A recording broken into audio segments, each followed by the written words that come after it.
Estamos, como sempre, às segundas-feiras com Henrique Medina Carreira e hoje com o Dr. António Neto da Silva, economista e ex-secretário de Estado do Comércio Externo. Vamos olhar para a situação da economia portuguesa, avaliar as suas perspectivas de desenvolvimento, de crescimento no contexto da Europa e no contexto internacional, à luz da globalização. Boa noite a ambos.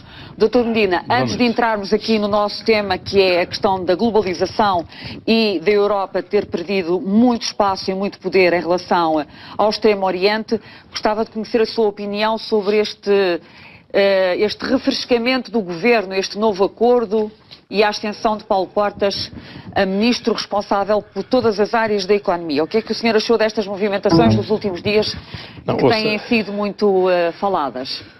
Ouça, tão faladas, não vale a pena. Eu já não sou capaz de acrescentar coisa nenhuma ao que foi dito.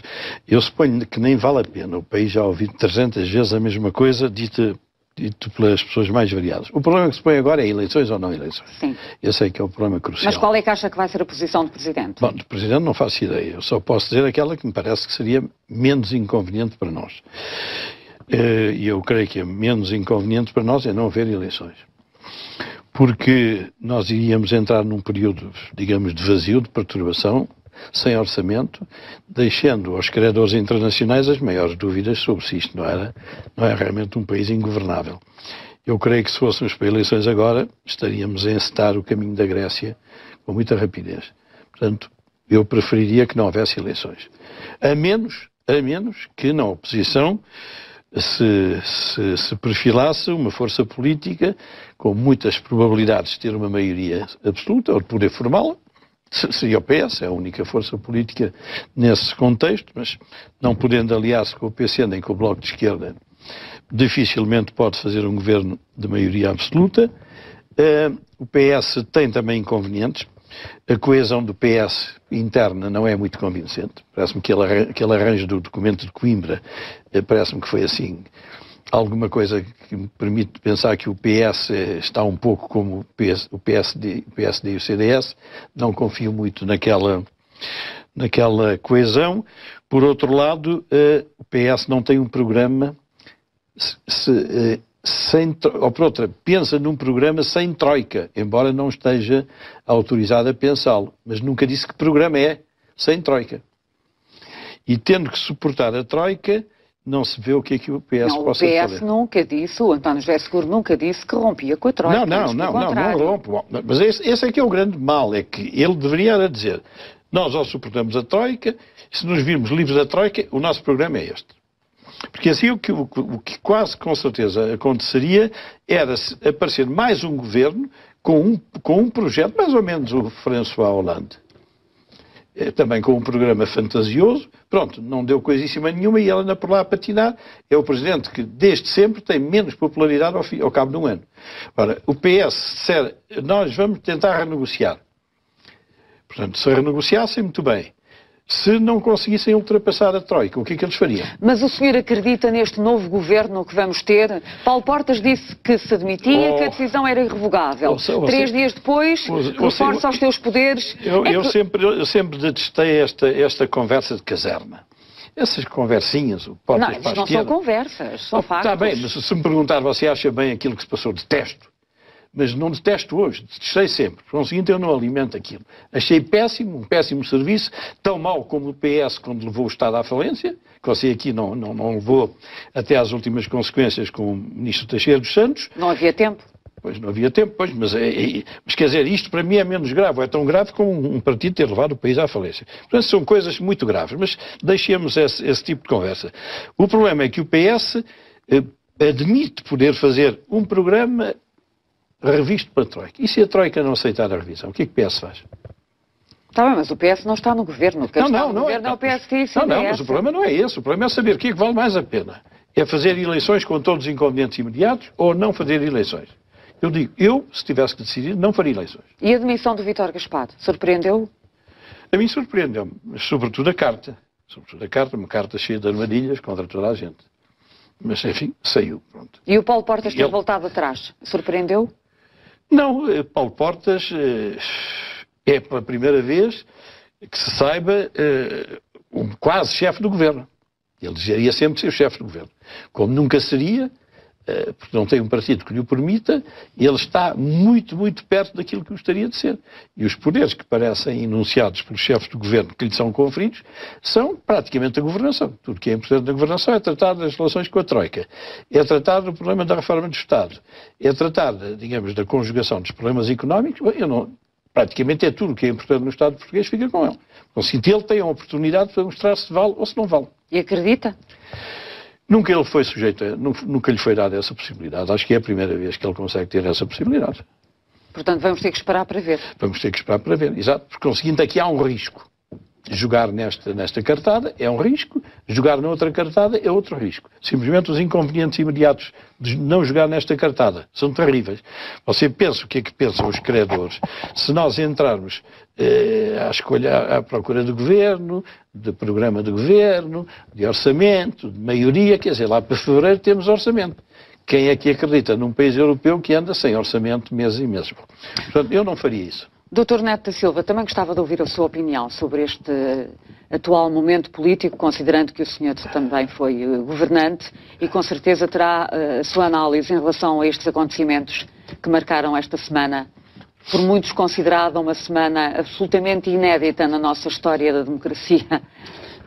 Pois a situação é muito complicada para Portugal em todas as dimensões. E também agora na dimensão política.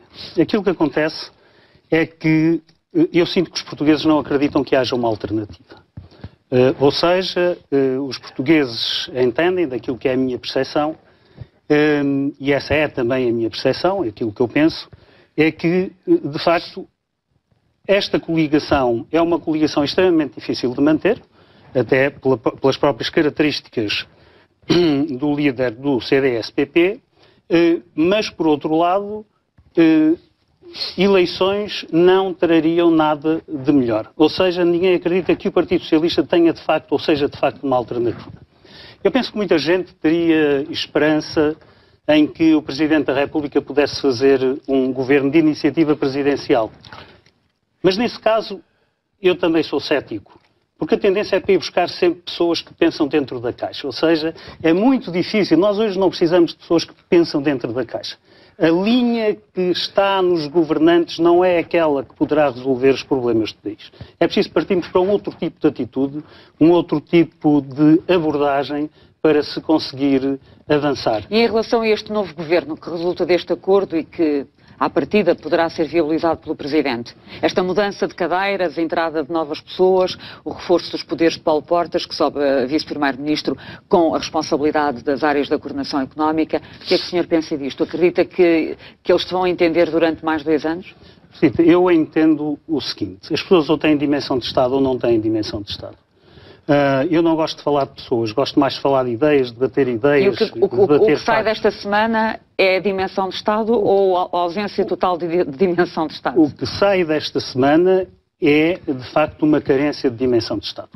As pessoas não podem, quando vão para um governo, fazer a vontade daquilo que são os seus caprichos. É necessário que se sacrifiquem para que o país não sofra. E nós o que vimos foi imediatamente uma diminuição das expectativas do rating de Portugal, se não estou em erro, do Standard & Poor's, que estava instável e passou imediatamente a negativo. Isto tem custos para o país brutais.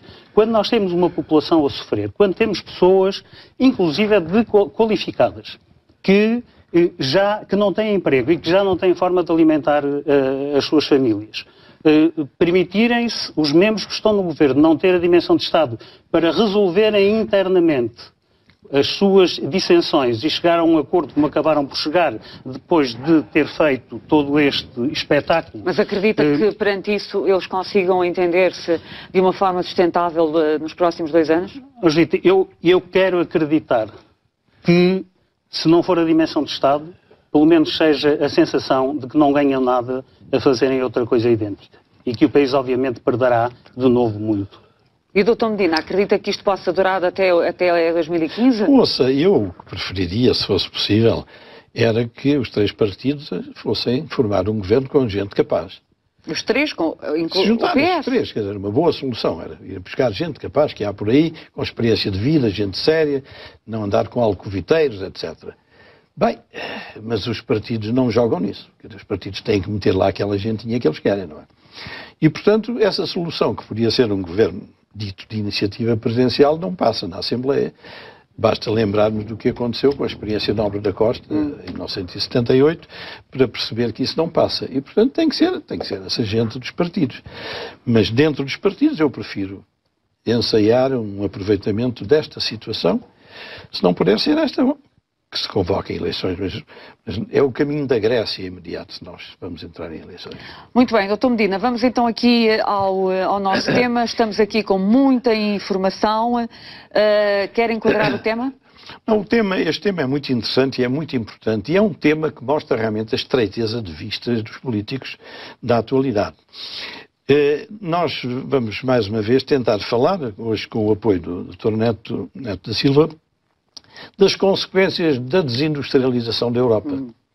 E eu ontem estive à procura de um livro que tinha já lido há muito tempo e fui procurar um antigo, encontrei este, de 1996, que em 1996 já dizia, bom, a Europa está a desindustrializar-se, o que significa que a sua economia vai tornar-se muitíssimo mais medíocre, daí vai haver desemprego, e esta nova Europa vai ter que rever o Estado Social porque não vai ter dinheiro para manter o Estado Social. Que livro é esse? É um livro francês, se você quiser lê-lo. É de 96. Eu sabia que o tinha. Eu li, está aqui, como é meu hábito. Deixe-me ver, posso ver? Já agora? Desculpe, com licença. Bom, isto só por dizer o que vale realmente a gente da política hoje. Esse francês era professor de Economia Europeia, diz aí. Em 96 ele já prognosticava tudo aquilo que está a passar. Claro. E o pior é que os políticos europeus não deram por isso. Os políticos europeus pensam que a Europa está decadente por causa do euro. O euro não está bem. Mas a razão fundamental da decadência é a desindustrialização. Claro. Portanto, o trazer aqui o tema da desindustrialização é o aproveitamento do Dr.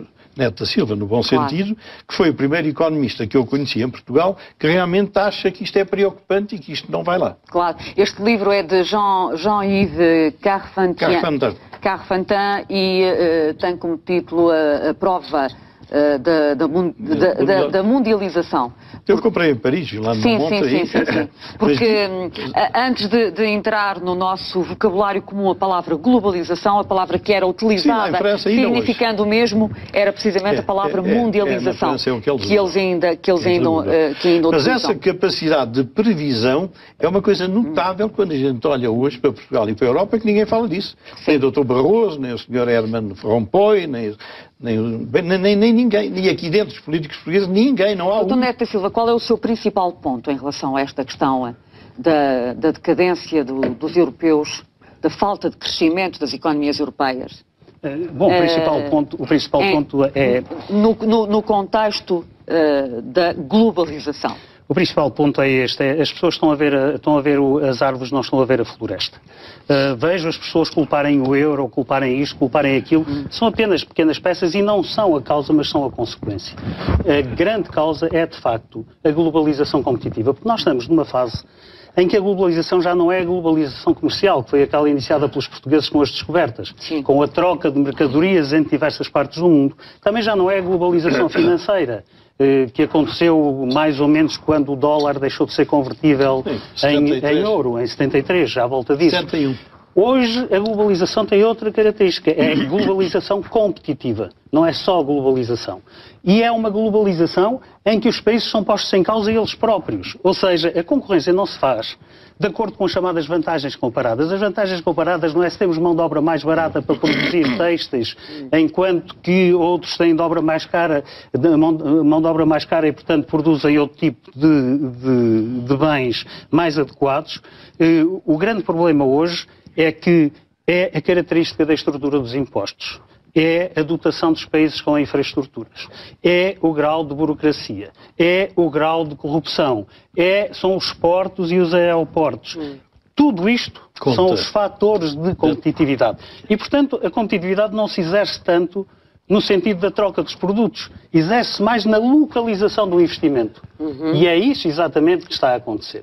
E eu vejo com extrema preocupação em Portugal que, na sequência de toda esta crise que foi criada pela globalização, e depois poderemos ir lá, é ver que em Portugal se está a fazer exatamente